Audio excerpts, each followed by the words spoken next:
Hi ಎಲ್ರಿಗೂ ನಮಸ್ಕಾರ. ನೀವು ನೋಡ್ತಾ ಇದ್ದೀರಾ ಲಕ್ಕೇಶ್ ಯಶ್ ಯೂಟ್ಯೂಬ್ ಚಾನಲ್. ಕೆಲವು ದಿನಗಳ ಹಿಂದೆ ಪ್ರಿಯಾಂಕಾ ರೆಡ್ಡಿ ಅನ್ನೋ ಒಂದು ವೆಟರ್ನರಿ ಡಾಕ್ಟರ್ನ ರೇಪ್ ಮಾಡಿ ಜೀವಂತವಾಗಿ ಸುಟ್ಟಾಕಿರ್ತಾರೆ. ನಿಮಗೂ ಕೂಡ ಗೊತ್ತಿರೋದೇ ಆ ಒಂದು ವಿಷಯ. ಆ ಒಂದು ಆರೋಪಿಗಳು ಸಿಕ್ಕಾಕೊಂಡಿದ್ದಾರೆ, ಜೈಲಿಗೂ ಕೂಡ ಹಾಕಿದ್ದಾರೆ ಆರೋಪಿಗಳನ್ನ. ನಾನು ಫೇಸ್ಬುಕ್ನ ಯೂಸ್ ಮಾಡುವಾಗ ಅವರ ಒಂದು ಫೋಟೋಸ್ಗಳು ಸಿಕ್ತು. ಯಾರು ಆ ತಪ್ಪನ್ನ ಮಾಡಿದ್ದಾರೆ, ಯಾರು ಸಾಯಿಸಿದ್ದಾರೆ, ಅವರ ಒಂದು ಫೋಟೋಸ್ಗಳು ನನಗೆ ಸಿಕ್ತು. ಆ ಒಂದು ಫೋಟೋಸ್ಗಳನ್ನ ನಾನು ನಿಮ್ಮ ಮುಂದೆ ಶೇರ್ ಮಾಡಬೇಕು ಅಂತ ಇವತ್ತು ಬಂದು ಇಲ್ಲಿ ಕೂತ್ಕೊಂಡು ವಿಡಿಯೋನ ಮಾಡ್ತಾಯಿದ್ದೀನಿ. ಓಕೆನಾ? ಯಾಕೆ ಅಂತಂದರೆ ನಾವುಗಳೆಲ್ಲ ಹೇಗೆ ಅಂತಂದರೆ, ಯಾವುದಾದ್ರೂ ಒಂದು ಸಿನಿಮಾ ರಿಲೀಸ್ ಆಗುತ್ತೆ ಅಂತಂದರೆ ಬೆಳಗ್ಗೆ ಹೋಗ್ಬಿಟ್ಟು ಆಡಿಯನ್ಸ್ ರಿಯಾಕ್ಷನ್ನ ಕೇಳ್ತೀವಿ. ಅಣ್ಣ ಸಿನಿಮಾ ಹೆಂಗಿತ್ತಣ್ಣ, ಸೂಪರ್ ಹಿಟ್ಟ, ಸ್ಟೋರಿ ಚೆನ್ನಾಗಿದೆಯಾ, ಹೀರೋ ಹೆಂಗೆ ಆ್ಯಕ್ಟ್ ಮಾಡವ್ರೆ, ಹೀರೋಯಿನ್ ಹೆಂಗೆ ಆ್ಯಕ್ಟ್ ಮಾಡವ್ರೆ ಅಂತ ಹಲವಾರು ಕ್ವಶನ್ಸ್ಗಳನ್ನ ಕೇಳ್ತೀವಿ ಅಲ್ವಾ. ಅದನ್ನು ವೀಡಿಯೋ ಮಾಡಿಕೊಂಡು ಯೂಟ್ಯೂಬಲ್ಲಿ ಅಪ್ಲೋಡ್ ಮಾಡ್ತೀವಿ, ನ್ಯೂಸಲ್ಲಿ ತೋರಿಸ್ತಾರೆ, ಎಲ್ಲದರಲ್ಲೂ ತೋರಿಸ್ತಾರೆ. ಬಟ್ ತಪ್ಪು ಮಾಡ್ತಾ ಇರೋರು ಯಾರೆಲ್ಲ ಇದ್ದಾರೆ ಅವರ ಒಂದು ಫೋಟೋಸ್ಗಳು ಹೊರಗಡೆ ಹೋಗಲ್ಲ. ಯಾಕೆ ಅಂತಂದರೆ ಈಗೇನೋ ಒಂದು ತಪ್ಪಾಗಿದೆ ಅಂತಂದರೆ, ಎಲ್ಲೋ ಕೊಲೆ ಆಯಿತು ಅಂತಂದರೆ, ಕೊಲೆ ಆಯಿತಾ, ಸಿಕ್ಕಾಕೊಂಡ್ರೆ ಆರೋಪಿಗಳು ಜೈಲಲ್ಲಿದ್ದಾರಾ, ಅಷ್ಟೇ ಸಾಕು ಜನಗಳಿಗೆ. ಯಾರು ತಪ್ಪು ಮಾಡಿರೋರು ಯಾರು, ಅವ್ರನ್ನ ನೋಡಬೇಕು, ಅವ್ರನ್ನ ನೋಡಿದ್ರೆ ನಾವು ಕೂಡ ಅಲರ್ಟ್ ಆಗ್ಬೋದು ಅನ್ನೋ ಒಂದು ಭಾವನೆನೇ ಬರಲ್ಲ. ಯಾಕೆ ಅಂತಂದರೆ ಜನಗಳಿಗೆ ಇಂಟ್ರೆಸ್ಟೇ ಇಲ್ಲ. ಬಿಡೋ ಜೈಲಿಗೆ ಹಾಕೋರಲ್ಲ ಬಿಡೋ ಅಂತಂತಾರೆ. ಬಟ್ ಆ ಫೇಸ್ ಕಟ್ಗಳನ್ನ ನಾವು ನೋಡಬೇಕು. ಯಾಕೆ ಅಂತಂದರೆ ಮುಂದೊಂದು ದಿನ ನಮ್ಮ ಎದುರಿಗೆ ಅವ್ರು ಹೋಗ್ಬೋದು ಅಲ್ವಾ, ಅವಾಗ ನಾವು ಅಲರ್ಟ್ ಆಗ್ಬೋದು. ಆ ಒಂದು ಉದ್ದೇಶಕ್ಕೋಸ್ಕರ ನಾನು ಯೋಚನೆ ಮಾಡಿದೆ.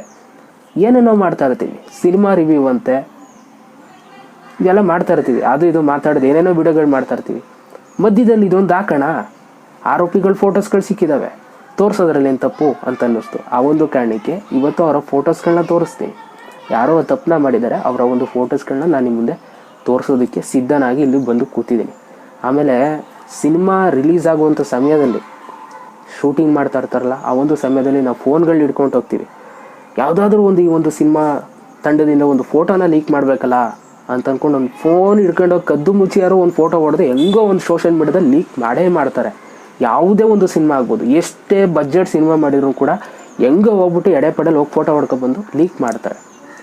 ಆ ಫೋಟೋಸ್ಗಳೆಲ್ಲ ಲೀಕ್ ಆಗಬೇಕಾಗಿರೋದು, ಇಲ್ಲಿ ತಪ್ಪು ಮಾಡ್ತಾರಲ್ಲ ಅವರ ಫೋಟೋಸ್ಗಳು ಲೀಕ್ ಆಗಬೇಕಾಗಿರೋದು. ಇವಾಗ ನೀವು ಇಲ್ಲಿ ನೋಡ್ಬೋದು, ಈ ಆರೋಪಿಗಳೇ ಆ ಒಂದು ತಪ್ಪು ಕೆಲಸನ ಮಾಡಿರುವಂಥದ್ದು. ನಿಮಗೆ ಗೊತ್ತಿರೋದೆ, ಪ್ರಿಯಾಂಕಾ ರೆಡ್ಡಿ ಅವರು ವೆಟರ್ನರಿ ಡಾಕ್ಟರ್. ಅವರು ಹಾಸ್ಪಿಟ್ಲಿಂದ ಮನೆಗೆ ಹೋಗುವಂಥ ಸಮಯದಲ್ಲಿ ಅವರ ಸ್ಕೂಟಿ ಪಂಚರ್ ಆಗುತ್ತೆ. ಪಂಚರ್ ಆದಂಥ ಸಮಯದಲ್ಲಿ ಈ ಒಂದು ಆರೋಪಿಗಳು ಬಂದು ನಾವು ಹೆಲ್ಪ್ ಮಾಡ್ತೀವಿ, ನಾವು ನಿಮ್ಗೆ ಬಿಟ್ಕೊಡ್ತೀವಿ ಅಂತ ಹೇಳ್ಬಿಟ್ಟು ಕರ್ಕೊಂಡೋಗಿ ರೇಪ್ ಮಾಡಿ ಜೀವಂತವಾಗಿ ಸೂಟ್ ಹಾಕಿದ್ದಾರೆ. ಓಕೆನಾ? ನೋಡ್ಕೊಂಡ್ರ ಫೋಟೋಸ್ಗಳನ್ನ? ಅಕಸ್ಮಾತ್ ಎಲ್ಲರೂ ನಿಮಗೆ ಕಂಡು ಬಂದರೆ ಸ್ವಲ್ಪ ಅಲರ್ಟ್ ಆಗ್ಬೋದಲ್ವಾ.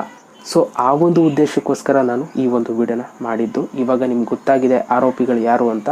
ಇವ್ರುಗಳಿಗೆ ಏನೇನು ಶಿಕ್ಷೆ ಆಗಬೇಕು ಅಂತ ನೀವು ಕಮೆಂಟ್ ಬಾಕ್ಸಲ್ಲಿ ಕಮೆಂಟ್ ಮಾಡಿ. ಓಕೆನಾ? ಸದ್ಯಕ್ಕೆ ಈ ಒಂದು ವಿಡಿಯೋನ ಇಲ್ಲಿಗೆ ಮುಗಿಸ್ತಾ ಇದ್ದೀನಿ.